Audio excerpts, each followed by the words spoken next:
So. Now that we're getting back to actual woodworking, one thing that's really important and makes a world of difference is having sharp tools. And here we have the basic setup that I use to keep the hand planes and the chisels and that other type of edge tool in order.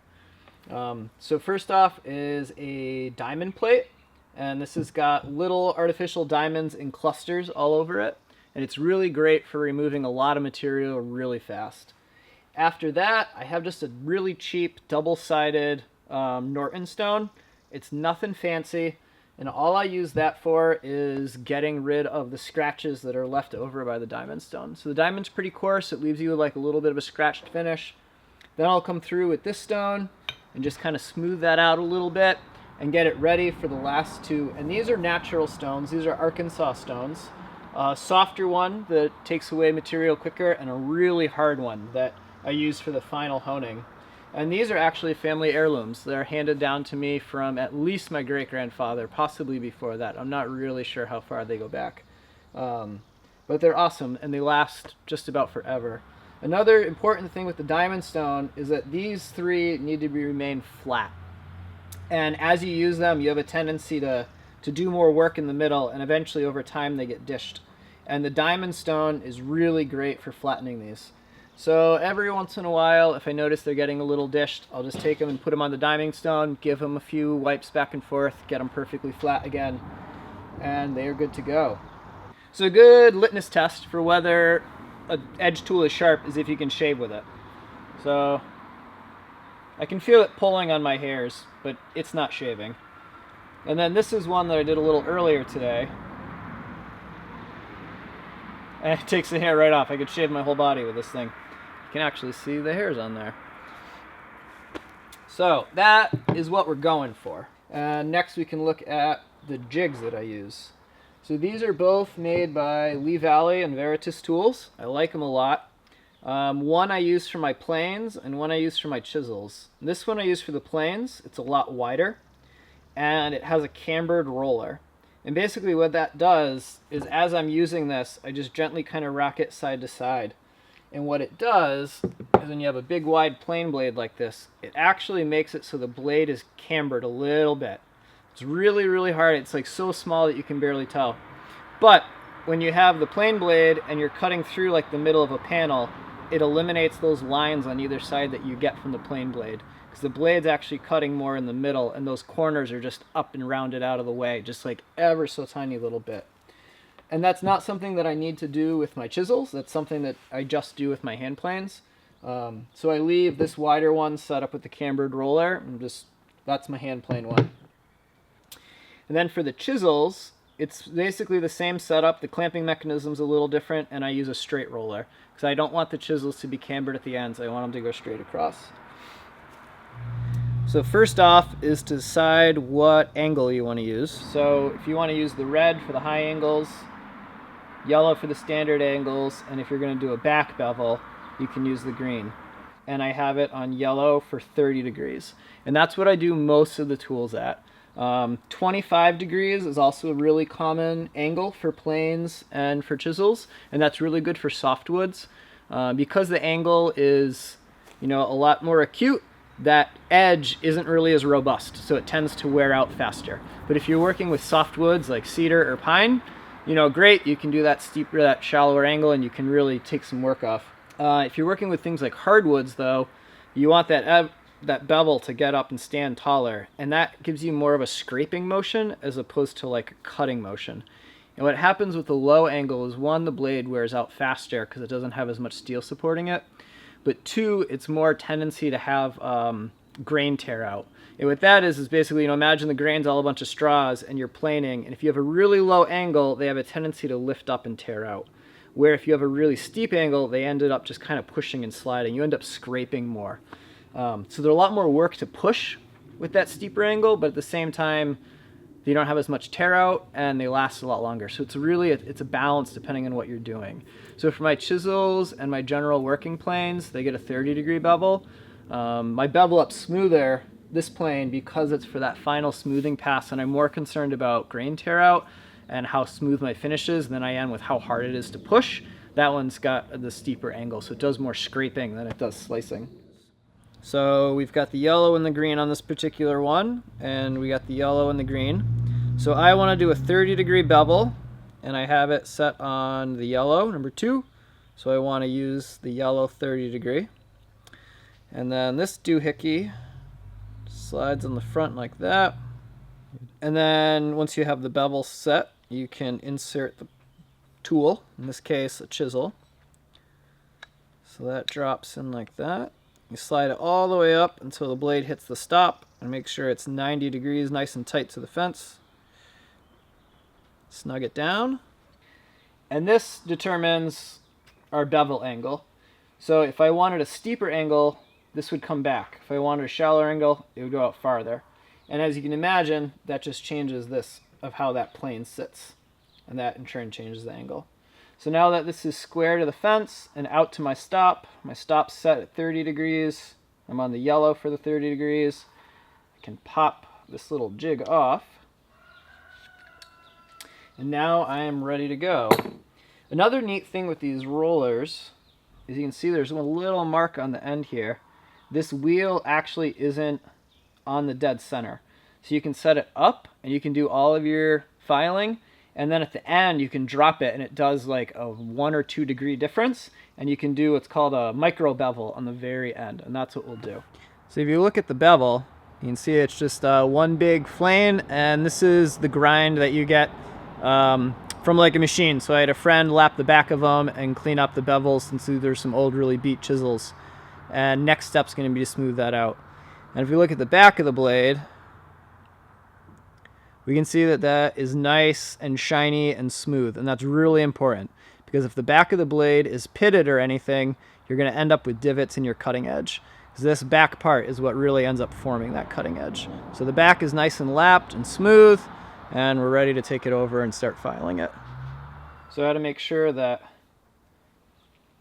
I got this set the right way. So I want the little arrow to be up. And then I'm going to start with the diamond stone. I'm going to put a whole bunch of oil on there. And the idea with the oil is that all of the metal filings will actually float in it. It's called swarf.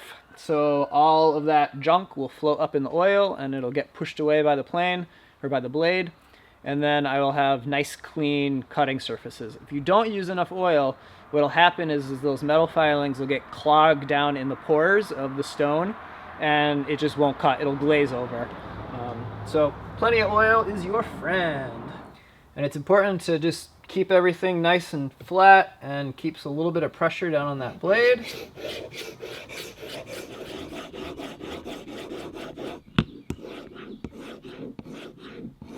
Basically, by doing that, I'm just trying to get the oil back on the stone where I'm actually working. And every once in a while, just give it a flip, so we try to get the even wear if we can. Like I said, the diamond is just used for that initial setting the bevel. So when a plane or a chisel comes off the grinding wheel from the initial shaping, or if it's been damaged, or I need to reestablish that primary bevel, I'll turn to the diamond stone. But for general, just keeping the planes and the chisels sharp if they're already in working order, I would skip the first 2 steps, and we would just go right to the harder stones. Okay,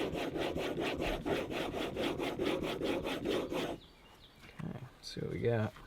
So you can start to see the bevel forming. So this was ground on a round stone, so we're hitting the outside edge and we're hitting the cutting edge. We're hitting nothing in the middle right now. And I want to go a little bit more so that this cutting edge is nice and shiny, and then we can jump on to the next stone. So a few more minutes on the diamond here.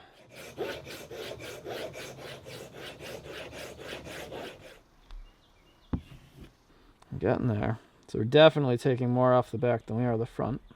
But we're getting closer. And then I want to wipe it off on the rag that I used for the diamond, because I don't want any particles from the diamond to get onto the subsequent grits. Otherwise I can put scratches in my stone and put scratches in the face of my tool, which I don't want to do. So make sure that's wiped off, and then I'm not transferring any swarf. And I'll do the same thing, oil up the coarser stone.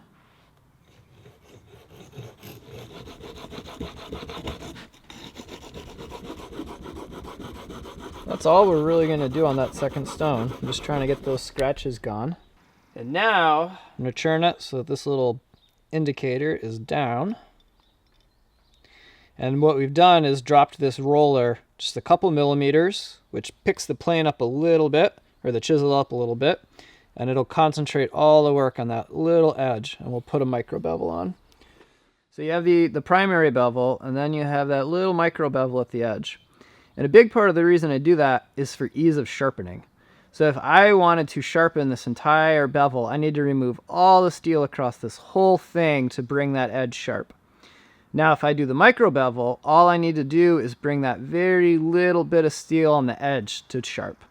So in the future with this plane, as long as I don't, or this chisel, as long as I don't nick it or do anything too crazy, I can just take it over to the fine stones, do that last little edge on it, and I can do that a bunch of times. And then once this bevel comes back and meets about halfway down the main bevel, I'll just go back over to the diamond stone, reintroduce that initial bevel all the way across, and go back to the micro bevel. And it saves me a lot of time in sharpening. So I'm going to wipe it off well and make sure I don't transfer any grit from that coarser stone to my finer stone. Some more oil.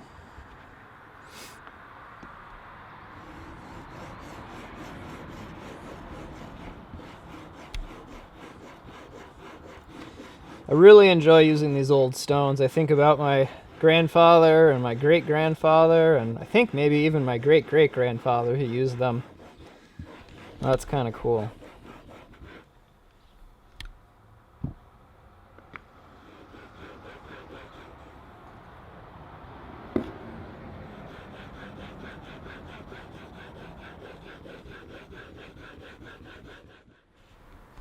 Feels like it's getting sharp. You can feel just ever so slightly a burr on the back. So before I go on to my finest stone, I'm just going to put it on here, just drop back a little bit. It's really not much, and it's just enough to make that burr disappear. Give it a good wipe, and we'll go on to the last stone. And all this stone's really doing is just giving us like a nice smooth mirror finish on that edge. If you were going to use this stone to shape your edge of your primary bevel, you'd be at it all day. Alright, so I think that's good. That feels really sharp. We'll carefully pop it out of here. Give it a good wipe. And we'll see if we can shave. Close, not quite there. So you can see it's cutting a few of the hairs, but not quite as good as the other one. So we pop it back in, we'll give it a little bit more love, and should be good to go.